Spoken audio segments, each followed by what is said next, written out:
हाँ तो भाई, क्या हालचाल है आप सभी लोगों के। राजस्थान की आर्ट एंड कल्चर में आपका स्वागत है, जिसको हम थोड़ी छोटी छोटी फॉर्म के अंदर पढ़ते हैं। थोड़ा लंबा टाइम लेंगे लेकिन इसको पूरा याद करवाएंगे, ऐसा कुछ पढ़ने की ट्राई करेंगे, ठीक है। और मैं कोशिश करूंगा आपको जितना मैंने पढ़ा दिया ना उसको हल्का फुल्का रिवाइज करवाने की भी भाई। वैसे मेन जिम्मेदारी आपकी रहेगी। मैंने आपको एकदम प्रथम क्लास के अंदर क्या पढ़ाया था उसका एक हल्का सा रिकैप दूंगे आपको। आपको ध्यान होना चाहिए हमने क्या पढ़े थे, त्योहार और मेले। त्योहार और मेलों में भी हमने हिंदू त्योहार सबसे पहले स्टार्ट करे थे, है ना। हिंदू त्योहारों के अंदर भी मैंने आपको क्या बताया था कि ये विक्रमी संवत के अकॉर्डिंग आते हैं। विक्रमी संवत क्या है, विक्रमी कैलेंडर। थोड़ा सा रिवाइज कर लेंगे हल्का सा। आप भी ना ये क्लास देखने के बाद में ट्राई करना, आपसे कितना ध्यान में आया, कितना याद हुआ आपके, है ना। और फिर वापस से ब्रश अप करना, आपको कितना फायदा होता है। देखिए, विक्रमी कैलेंडर जो होता है, थोड़ा जल्दी बताऊंगा क्योंकि वैसे पढ़ा नहीं रहा हूँ, बस समझा रहा हूँ। विक्रमी कैलेंडर जो है, विक्रमादित्य नाम का एक आदमी था, भूमि वर्मा, है ना। भूमि वर्मा विक्रमादित्य, ये उज्जैन का शासक था। मैंने आपको बताया था ना, उज्जैन का ये शासक था। और इसने किसको हराया था, गुजरात के शकों को हराया था। और उसी दिन से जच गई कि भाई मनाएगा नया साल। ये दिन मतलब एक तरीके से इसने पीड़ा का पीछा छुटवाया है। बेशक उसके लिए तकलीफ देते थे, गुजरात का ये जो शक है वो उसको तकलीफ देते थे, और उसने उनका तकलीफ का इलाज कर दिया। उस दिन से ही वो क्या मनाता है, नया साल। ये विक्रमी कैलेंडर जो है, ग्रिगोरियन कैलेंडर, यानी कि कौन सा कैलेंडर है ये, ग्रिगोरियन कैलेंडर, यानी कि अंग्रेजों वाला जो आप आज की तारीख में 2025 बोलते हो, है ना। ये जब जीरोथ ईयर था ना, जीरोथ ईयर यानी कि जीरो वाला ईयर जब स्टार्ट हुआ था, जब ये वाला कैलेंडर स्टार्ट हुआ था, उस दिन क्या हुआ था, यीशु मसीह 4 साल के हुए थे। ये चीज भी मैंने आपको बताई थी। 4 साल के तो हुए ही थे, लेकिन उन्हें उठते ये नहीं बोला मम्मी पापा, है ना, ये आईफोन या फिर आईपैड या फिर कोई खाने पीने की चीज या कोई टूल एंड टेक्निक, कुछ नहीं मांगा ऐसा। इन्होंने बोला कि मैं हूं एनलाइटेंड, मैं प्रबुद्ध हूं, मुझे सारा ज्ञान प्राप्त हो गया है। तो जिस दिन ईसा मसीह को ज्ञान प्राप्त होता है, उसी दिन से ये ईसाई लोग क्या करते हैं, जीरोथ ईयर मानते हैं। ग्रिगोरियन नाम का एक आदमी था, उसने कैलेंडर बनाया, इसलिए इसको बोलते हैं ग्रिगोरियन कैलेंडर, आपको पता है। लेकिन बात चल रही थी विक्रमी संवत के कैलेंडर की। तो विक्रमी संवत वाला कैलेंडर जो है, इस ग्रिगोरियन कैलेंडर से भी 57 साल पुराना है। 57 साल पुराना, ये बात मैंने आपको बताई थी। फिर मैंने आपको ये बताया था कि ये चंद्रमा आधारित कैलेंडर है, और इसको किसके बराबर लाना है, अगर सूर्य आधारित कैलेंडर के बराबर लाना है। क्यों, क्योंकि मैंने आपको ये बताया था कि ये सूर्य है, सन, ये हमारी अर्थ है, और ये हमारा मून है। अर्थ जो इसके अराउंड चक्कर लगाती है, इसको पूरे पूरे लगते हैं 365 दिन, और ये ऐसे करके इतना कुछ, सॉरी 1/4 है ना, सॉरी 1/4 टाइम लगता है। लेकिन यही टाइम अगर मैं मून के सापेक्ष में बात करूं, क्योंकि मून तो इसके चक्कर लगा रहा है, लेकिन अर्थ एक जगह पे टिकी हुई थोड़ी है। अर्थ यहाँ भी पहुंचेगी, यहाँ भी पहुंचेगी, यहाँ भी, तो मून को भी इधर उधर पहुंचना पड़ेगा। तो मून वाला जो चक्र है वो 365 दिन का नहीं होते हुए वो हमारे पास में निकल के आता है 354 या 355 दिन के आसपास, बस इतना ही, ठीक है। तो ये ऐसे करते हुए जब एक साल निकलता है 365 दिन का, तब चांद का सिर्फ और सिर्फ 355 में हो जाता है, यानी कि 11 दिन पीछे, फिर से 11 दिन पीछे, फिर से 11 दिन पीछे, ऐसे करके तीसरे साल में लगभग 31 दिन पीछे हो जाता है। इस वजह से हम क्या करते हैं, इसको एक अधिक मास लाते हैं। इसके पीछे की मैंने आपको एक स्टोरी भी बताई थी। वही हिरण्यकश्यप नाम का राक्षस रहता है, प्रहलाद भक्त जो रहता है, और जो हिरण्यकश्यप का वध करने के लिए विष्णु भगवान ने जो नरसिंह अवतार लिया था, वो चीजें मैंने आपको समझाई थी। और उसके अनुसार आपको समझ में आ गया कि क्या कैलेंडर है क्या नहीं है। फिर मैंने आपको बताया था कि श्रावण पक्ष से पहला त्योहार स्टार्ट हुआ है, श्रावण शुक्ल तृतीया। आपको वो सब तो ध्यान होगा ही कि चंद्रमा की अलग अलग कलाएं होती हैं। जिस दिन चंद्रमा गायब होता है, यानी कि एब्सेंट होता है, उस दिन होती है अमावस्या। और अमावस्या के लगभग 15 दिन बाद में चांद पूरा दिखता है, फुल मून, फुल मून। तो ऐसे करते करते 1 से 15, 1 से 15 करके अलग अलग दो पक्ष होते हैं। एक को बोलते हैं शुक्ल पक्ष, एक को बोलते हैं कृष्ण पक्ष, सुदी बुधि, है ना, या फिर अंधेरा पखवाड़ा, चानना पखवाड़ा, ऐसे करके इनके नाम थे। हमने ये चीज देखी थी। फिर मैंने आपको ये बताया था कि चैत्र शुक्ल एकम वाले दिन, ये भूमि वर्मा विक्रमादित्य ने सबसे पहली बार इसी दिन से स्टार्ट किया था। तो इसका नाम क्या है, चैत्र शुक्ल एकम। इसी को क्या कहते हैं, नव वर्ष। और पहला त्योहार किसके अकॉर्डिंग देखा था, तीज त्योहारा बावड़ी लेडूबी गणगौर। तो इसके अंदर तीज वाला त्योहार जो है, जो श्रावण शुक्ल तृतीया को स्टार्ट होता है, छोटी तीज, ये हमारे पास सबसे पहला त्योहार है। और सबसे अंतिम त्योहार क्या देखा था हमने, चैत्र शुक्ल तृतीया का, इसका नाम क्या है, गणगौर, है ना, चैत्र शुक्ल तृतीया। देखो मुझे 5 मिनट लगे थोड़ा सा लिख लिख के समझाने में आपको, आप पढ़ेंगे तो आपको इससे भी और कम टाइम लगेगा। फिर हमने श्रावण का महीना स्टार्ट करा था, वो नेक्स्ट क्लास के अंदर देखा था। ऐसे करते करते मैं एक बार के लिए आप मुझे थोड़ा सा रिस्पॉन्स बताना, अगर आपको ऐसे पढ़ने का मन है तो मैं रिवाइज करवाता हूँ, अदरवाइज इट्स ओके। आप भी बहुत होशियार हो, आप आराम से कर सकते हो रिविजन। तो चलिए हम अब स्टार्ट कर देते हैं हमारी लोक देवियां। लोक देवियों में हमने लास्ट क्लास के अंदर क्या देख लिया था? देखो अब मैंने ये जो भी बताया ना, आपके वापस पुरानी चीजें याद हुई है कि हाँ इसने ऐसे तो पढ़ाया तो था कुछ तो फिर आप जाके देखना अपने नोट्स, उसमें से आपको कितना याद हो मुझे बताना, या फिर मुझे भी नहीं बताओ तो खुद को तो बताना कि हाँ याद तो हुआ है, या फिर आप ये कह देना कि भाई बिल्कुल ही याद नहीं और फालतू चीज़ थी, है ना? कुछ तो कहना भाई खुद से। हमने नागणेची माता, शीतला माता वगैरह ये सब देखा था, और ब्राह्मणी माता देखा था। अब नेक्स्ट माता की हेडिंग डालेंगे, उनका नाम है कैला देवी। 2 4 की माता देखेंगे आज भी, कैला देवी। मेरा इसके पीछे शॉर्ट पढ़ाने का पर्पज ये नहीं है कि भी मेरे को क्लासेस ज़्यादा खींचनी है, लंबा खींचना है, no, it is for your profit. आपको एक साथ चीज़ें कंपाइल हो जाएगी तो बावड़े हो जाओगे, बावड़ा होने नहीं देना भाई। चलिए, कैला देवी कौन है, इनका मंदिर कहाँ पे है? करौली के अंदर एक त्रिकुट पहाड़ी है। राजस्थान जियोग्राफी में मैंने आपको बताया था, करौली में त्रिकुट पहाड़ी पर, पहाड़ी पर मंदिर, ठीक है। ये कैला देवी का मंदिर है, ये लिखेंगे आप, एक बार के लिए लिख लो, फिर मैं आपको 2 4 चीज़ें समझाता हूँ। एक चीज़ इनके बारे में आप ये लिखेंगे, ये अंजना माता जो है ना, हनुमान जी जिसको बोलते हैं अंजना माता, ये हनुमान जी की माता जो है अंजना माता, उन्हीं का अवतार माने जाते हैं। तो ये आपको इसको इस चीज से याद रख सकते हैं ना कि अंजना माता जो है हनुमान जी की देवी है, और हनुमान जी जो है उनको केले पसंद है ना, वो उसके अंदर जाते हैं ना अशोक वाटिका, उसके अंदर फल फ्रूट खाते हैं, तो कैला देवी नाम भी है, अंजना माता इनको कह सकते हैं। आपसे एग्जाम में अगर पूछा जाए अब कि अंजना माता का अवतार कौन सी देवी मानी जाती है, तो कैला देवी मानी जाती है। साथ साथ में अभी आप लिखना मत, मैं बताऊंगा तब लिखना, इनको कृष्ण की बहन भी बोलते हैं। बहन होता है या बहन बहन होता है, जो भी ये लिख लो आप, बस पढ़ने से मतलब है। देखो होता क्या है, कृष्ण भगवान की माता का नाम क्या है? देवकी नाम है क्या? और उनके पिता का नाम क्या है? वासुदेव। देवकी और वासुदेव जो है उनके मतलब देवकी के भाई का नाम क्या है? कंस, या फिर वासुदेव के साड़े का नाम क्या है? कंस। अब ये कंस अपनी बहन की शादी करवाता है वासुदेव से, ये राज्य भाई बढ़िया से एकदम डीजे पे नाच रहा है, उसको कोई फर्क नहीं पड़ रहा। अब उसी टाइम पे एक साधु आता है, मतलब ये जब उसकी विदाई हो रही होती है, देवकी और वासुदेव घर जा रहे होते हैं अपने, तो उस टाइम पे एक साधु आके बोलता है कि तू मरेगा। भाई कंस बोलता है क्या फालतू बकवास कर रहा है, राजा हूँ कहीं, मतलब निचोड़ के रख दूंगा फालतू में, क्यों उल्टी सीधी बातें कर रहा है? तो बोला नहीं, मैंने तेरा भविष्य पढ़ा है, और जो तूने जिससे शादी करवाई ना वासुदेव से, इसकी ही 8वीं संतान तेरी हत्या करेगी, तेरे को मार देगी जान से। तो भाई उसके अपनी बहन से तो वो बहुत प्रेम करता था कंस, कैसे हो गया यार बहन, मतलब मेरी मतलब फील्डिंग सेट हो रही है। तो उसने क्या दिमाग लगाया कि एक काम करता हूँ कि मेरी बहन के 8 पुत्र जो होंगे ना, मतलब 8वां बेटा है, वहां तक मैं क्या करूंगा, देवकी पे नजर रखूंगा और देवकी को उसके सारे पुत्रों को मार दूंगा। जब 8वां पुत्र ही नहीं जिंदा बचेगा तो मेरा क्या बिगड़ जाएगा? ऐसे करते हुए उसने क्या करा, देवकी और वासुदेव को एक कोठरी के अंदर बंद कर दिया। ठीक है भाई, अभी थोड़ा बेकार तो है ही है, ये कंस इतना अच्छा तो था नहीं। होता क्या है, उसके जब 6 बच्चे हो जाते हैं भाई, जैसे ही बच्चा पैदा हो उसको खबर पहुंचा दी जाती है जेल से, और वो जाता है वहां पे और बच्चे को दीवार पे बिठा के या जमीन पे पटक के, भाई छोटा सा बच्चा है एकदम जस्ट पैदा हुआ, उसको दीवार पे बिठाओगे, और कंस जैसा मतलब बोलते हैं ना डाकी टाइप आदमी, वो अगर बिठा दे तो फिर तो मरना ही है। तो फिर वो 6 बच्चे तो मार देता है।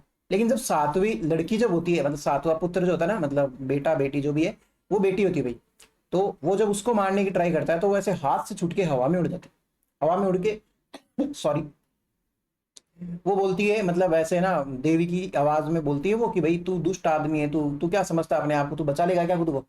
मेरे को तो मार के भी तेरे को क्या हो जाता, मैं तो वैसे भी 7th संतान हूँ ना, तो तू मेरे जैसी को तो नहीं मार सकता, तू मुझे छू भी नहीं सकता। और ऐसे वैसे एकदम तेज चमकता उधर वो बिजली बन जाती है भाई।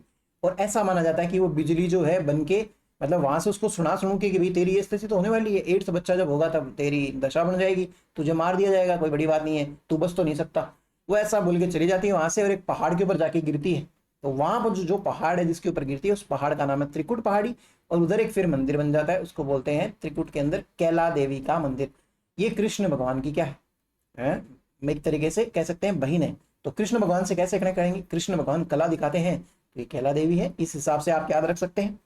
फिर बाद में क्या हुआ और वो सब बातें छोड़ो एक बार, है ना, कि कैसे कंस का वध हुआ, और वो काफी लंबी चौड़ी कहानी है, छोड़ो, उसके चक्कर में नहीं पड़ना, है ना। तो ये बिजली बन जाती है और बाद में इस हिसाब से, तो तभी तो अपने बोलते हैं ना कि भाई कंस से वो जो अपन वर्ड लेके आते हैं कांसा, कांसा एक अलग चीज है, वैसे कांसा धातु है। तो अपने आपने गांव में नहीं सुना कि मैंने, मैं तो बचपन में छोटे थे तब खेलते थे बारिश के मौसम में, तो हमारे दोस्त वगैरह जो होते थे ना, उनको किसी को नॉलेज होगा तो किसी ने एक ने बोला कि यार कांसे के बर्तन पे है ना बिजली गिरती है। तो भाई मैंने, जब मेरे को पहला एक्सपीरियंस याद है तो बिजलियां तेज गिर रही थी और वो किसी ने डरा दिया था, तो घर पे गए, मम्मी को जाके बोला कि भाई मम्मी ऐसे ऐसे है, कांसे के ऊपर बर्तन के ऊपर वो होता था। मम्मी बोले अपने घर में तो है ही नहीं।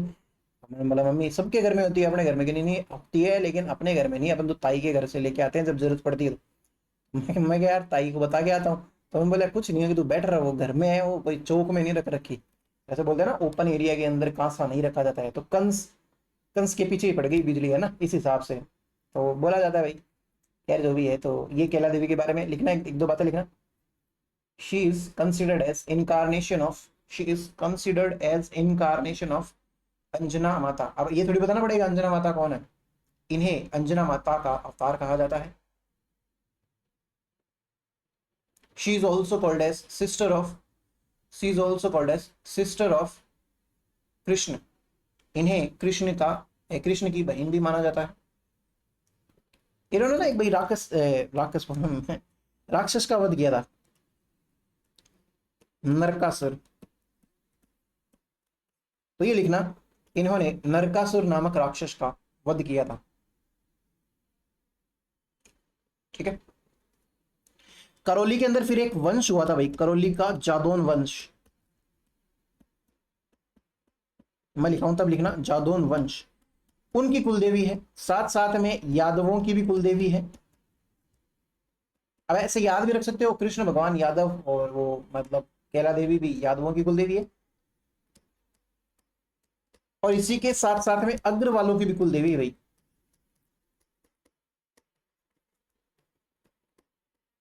है ना, कुलदेवी।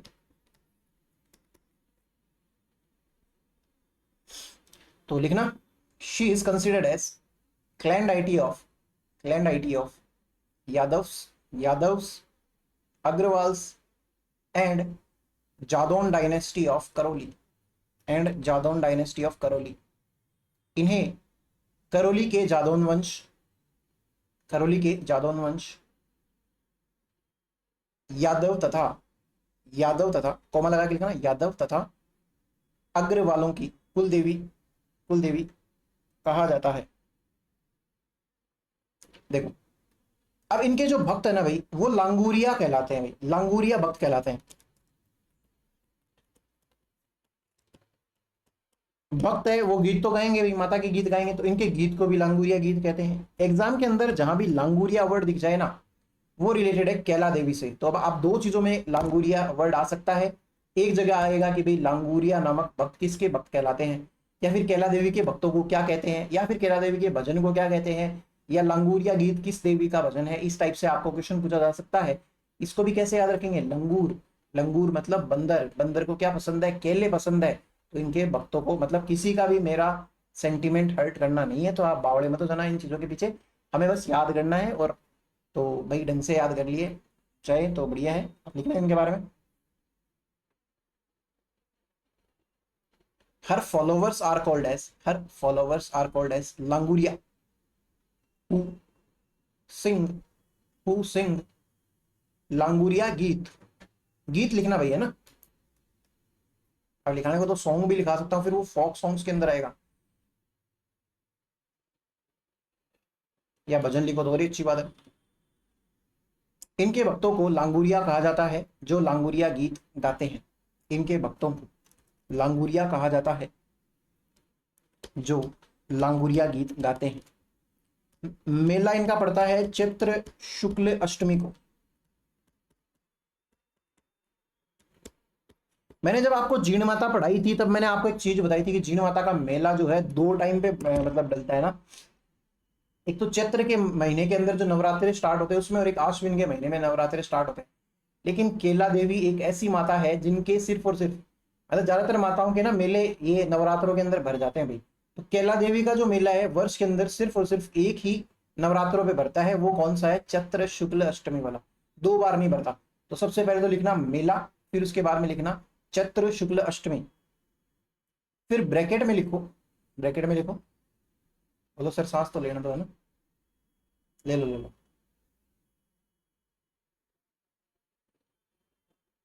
लिखना इनका मेला वर्ष में केवल एक बार भरता है, इनका मेला वर्ष में केवल एक बार भरता है। Her fair is, her fair is organised only once in a year, only once in. अब देखो कैसे याद रखेंगे, मेला है इनका अकेला, नाम क्या है? केला देवी, ठीक है, अकेला केला, याद कर सकते हो। ऐसी हरकतें करनी होती है, बस ऐसी चीजों से फिर याद हो जाती है। वर्ष में केवल एक ही बार, अच्छी बात है। देखो इनके मंदिर के जस्ट सामने ना बोहरा इनके भक्त हुए थे भाई, बोहरा नामक इनके कोई भक्त थे, उनकी छतरी है भाई। तो लिखना मंदिर के सामने बोहरा भक्त की छतरी है, सीनोटाफ, जहां छोटे बच्चों का इलाज होता है, छोटे बच्चों का इलाज होता है। There is a cenotaph of, cenotaph of,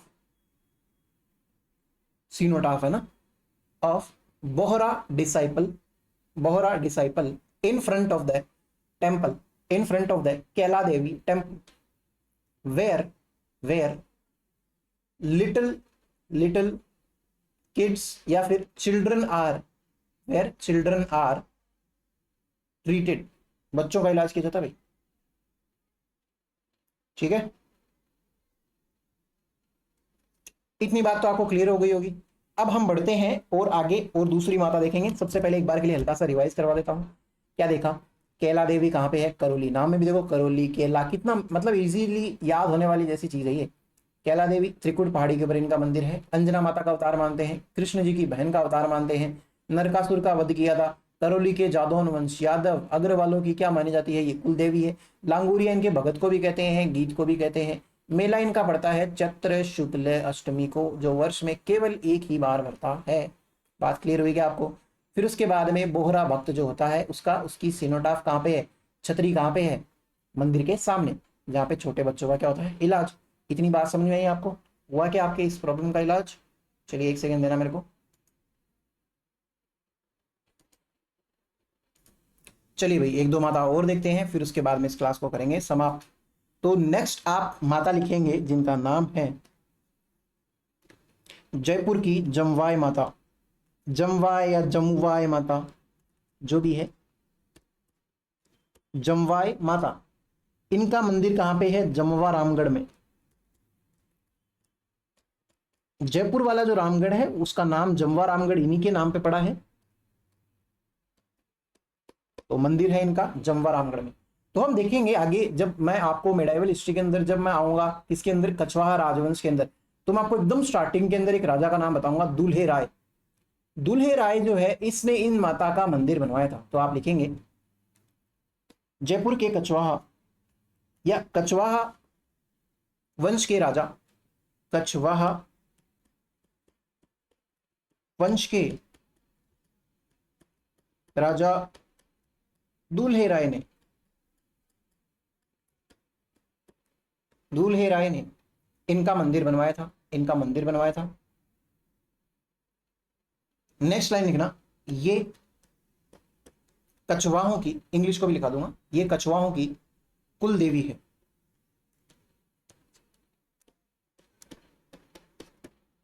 ठीक है। और इनको अन्नपूर्णा माता भी कहते हैं, तो ब्रैकेट में लिख लो अदर नेम या फिर अन्य नाम अन्नपूर्णा माता भाई। अब जो जिनकी कुल देवी है वही करता रहता है भाई। अब हमारी जो माता होती है उसी को तो हम सब कुछ मानते हैं, हमारी जो भी भगवान है, देवी देवता है, हमारी जो हमें खाना खिलाती है अन्नपूर्णा एक प्रकार से, तो इनकी कुल देवी है भाई। तो कुल देवी को अन्नपूर्णा कह दिया। बेसिकली पूछा तो नहीं जाएगा, बट फिर भी चांसेस है कि जयपुर की कछवाहा वंश की अन्नपूर्णा माता का दूसरा नाम क्या है, इस हिसाब से पूछ सकते हैं कंफ्यूज करने के लिए। तो लिखना ब्रैकेट में लिख लो अदर नेम। अब अंग्रेज लोग लिखना जमवाई माता जमवा रामगढ़ मा Kachhwaha dynasties king, Kachhwaha dynasties king अपने हिसाब से लिख लेना भाई, Kachhwaha word, Kachhwaha dynasties king Dulhe Rai, Dulhe Rai built built the temple of Jamwai Mata, built the temple of Jamwai Mata. She is clan deity of, she is clan deity of, clan deity of Kachhwaha dynasty, Kachhwaha dynasty bracket में लिख लेना इनका नाम भी, अदर नेम अन्नपूर्णा माता। अब एक माता और देख लेते हैं जिनका नाम है, दो चार एक और देख लेते हैं, छोटे छोटे नाम है, ज्वाला माता। ठीक है, अब आप नेक्स्ट लिखेंगे ज्वाला माता। ज्वाला माता जो है ये जोबनेर के अंदर है भाई, जोबनेर जयपुर। देखो इसको कैसे याद रखेंगे, देखो अगर आपकी जॉब लग जाएगी ना तो आपके पड़ोसियों की क्या लग जाएगी, ज्वाला, है ना, उनके हृदय के अंदर आग दिखेगी। तो इस हिसाब से याद रख सकते हो जोबनेर के अंदर क्या है, ज्वाला माता का मंदिर है। मेरी तो यही कोशिश है कि फालतू से फालतू भी ट्रिक हो भले, लेकिन आपको याद होना चाहिए ना। देखो जयपुर की बात चली तो जयपुर के अंदर कछवाहा डायनेस्टी के अंदर एक खंगारोद ब्रांच है, खंगा, मैं एक सेकंड खास क्या हूँ, हाँ जी भाई। तो ये बढ़िया वाला वायरल चल रहा है, इसमें आप अपना ध्यान रखेंगे। कितनी बार तो चल लिया इस बार viral. Khangarot branch of Kachhwaha dynasty,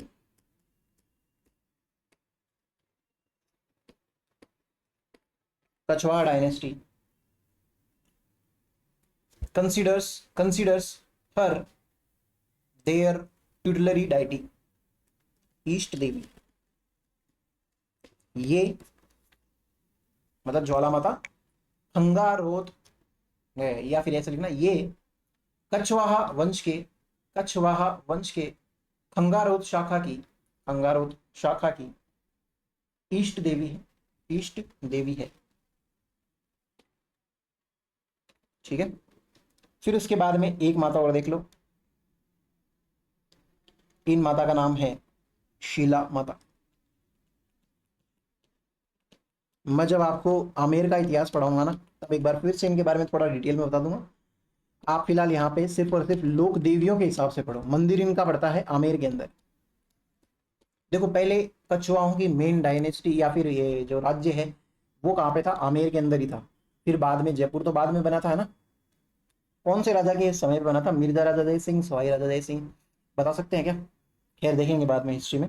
तो इसने क्या किया था, एक बार आमेर का एक राजा है, व्हाइट पेन यूज कर लेंगे आपके लिए। आमेर का एक राजा है जिसका नाम है मान सिंह।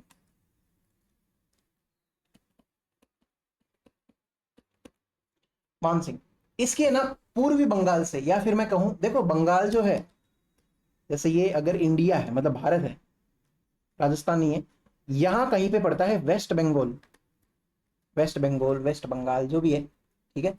लेकिन इसको वेस्ट क्यों बोल रहे हो भाई, जबकि हमने दिशा के अंदर तो बहुत अच्छे से देखा था कि ऐसे सर ने दिशा बताई थी, ये तो ईस्ट साइड है। ऐसा कुछ नहीं था, पहले बंगाल बंगाल था, बंगाल का विभाजन होता है अंग्रेजों के टाइम पे। तो ये जो ईस्ट वाला, अब देखो इसमें से तो वेस्ट ईस्ट यही कर सकते हैं ना अपन, समझ में आ रही है बात आपको अंग्रेजी।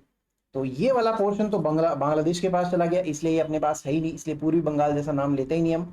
ये वाला जो बच गया पोर्शन वेस्ट बंगाल, ये बंगाल के रेफरेंस में है, इंडिया के रेफरेंस में नहीं है। तो ये बस मेरे को आपको ऐसे ही बताने का मन कर गया तो मैंने आपको बता दिया। तो पूर्वी बंगाल जो है, यानी कि मैं कह दूं बांग्लादेश वाला रीजन है, वहां पे ढाका के अंदर, आपने नाम सुना ना, बांग्लादेश के अंदर एक जगह है ढाका, जहाँ पे इंडिया कई बार क्रिकेट खेलने जाती है, वो उनका मेन स्टेडियम ही वही है ना। तो ढाका के अंदर एक राजा है केदार, उसको हराता भाई, और वहां से ये मंदिर से मूर्ति लेके आ जाता है, इसको पसंद आ जाती है शीला माता की मूर्ति, और यहाँ पे राजस्थान के अंदर लाके इसको स्थापित कर देता है। ठीक है, इतनी बात आप लिखेंगे एक बार इनके लिए। आमेर के मान सिंह, आमेर के मान सिंह ने ढाका के राजा केदार, ढाका, ढाका के ब्रैकेट में लिख लो यार पूर्वी बंगाल, जबकि कोई सेंस नहीं है, एक प्रश्न में मैंने देखा था कि पूर्वी बंगाल लिख रखा था ढाका की जगह, तो फिर आप मेरे को बोलोगे सर आप तो गलत पढ़ाते हो। आमेर के मान सिंह ने ढाका के राजा केदार को हराया तथा वहां से शिला माता की मूर्ति लेकर आया था। आमेर किंग, आमेर को ना अंग्रेजी के अंदर स्टाइल में लिखता है थोड़ा सा। Amer king Mansingh defeated defeated Dhaka's king Kedar, Dhaka के ब्रैकेट में लिखना East Bengal, Dhaka's king Kedar and brought brought Sheila Mata's idol from there. She is tutelary deity of Kachhwaha dynasty. ये कछवाहा राजवंश की ईष्ट देवी है,